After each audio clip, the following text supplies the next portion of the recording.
ஒரு அருமையான சூப்பரான செய்திங்க. மெகா கூட்டணி வந்து அமைய போகுது.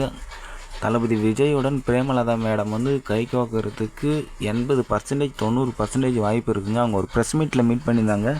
அதில் சொல்லியிருக்காங்க, கண்டிப்பாக ஆட்சியிலையும் அதிகாரத்திலும் பங்கு இருக்கிற கூட்டணி பக்கம் தான் நாங்கள் போவோம் அப்படின்னு சொல்லிட்டு மறைமுகமாக சொல்லியிருக்காங்க.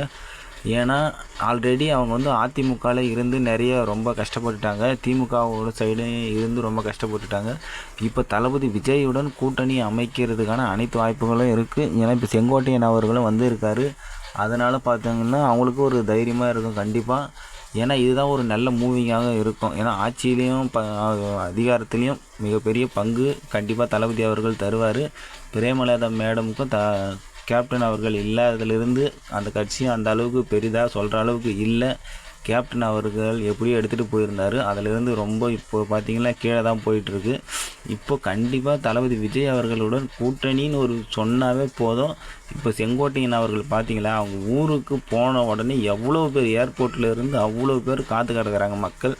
அதேமாரி அந்த கட்சி எங்கேயோ போயிடுங்க, பீக்குக்கு போயிடும், கண்டிப்பாக எங்கேயோ போயிடும். ஆனால் இது ரெண்டுமே ஒன்று சேர்ந்தா கண்டிப்பாக அதிமுக ப்ளஸ் டிஎம்கே இது ரெண்டுமே ஒழிச்சிடலாம். கண்டிப்பாக எம்ஜிஆர் அவர்கள் எப்படி பண்ணாரோ ஒரு 13 வருஷம் வந்து டிஎம்கேவை ஆட்சிக்கே வரவிடையோ அதே மாதிரியே பண்ணுறதுக்கான அனைத்து வாய்ப்புகளும் இருக்குது. ஏன்னா விஜயகாந்த் ஒரு பவர்ஃபுல்லான ஆள், விஜயும் அந்த மாதிரி தான் ஒரு பவர்ஃபுல்லான ஆள். கண்டிப்பாக இந்த ரெண்டு கட்சியும் கூட்டணி சேர்ந்தால் கண்டிப்பாக 90% வந்து வெல்றதுக்கான அனைத்து வாய்ப்புகளும் இருக்குது.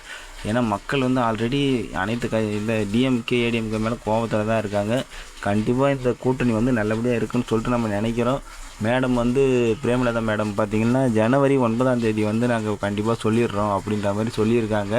இது ஒரு நல்ல இன்ஃபர்மேஷனாக இருக்குது. ஏன் ஜனவரி 9ன்னு பார்த்தீங்களா, இன்றைக்கி பார்த்திங்கன்னா ஜனநாயகன் படம் வருதுங்க, அன்றைக்கி சொல்கிறேன்னு சொல்லிட்டுருக்காங்க. கண்டிப்பாக அந்த தேதிக்கும் அவங்களுக்கு ஏதோ ஒரு சம்மந்தம் இருக்குது. அதனால தான் அப்போ சொல்லியிருக்காங்க. கண்டிப்பாக ஜனவரி 9 அன்று தெரிஞ்சிடும்.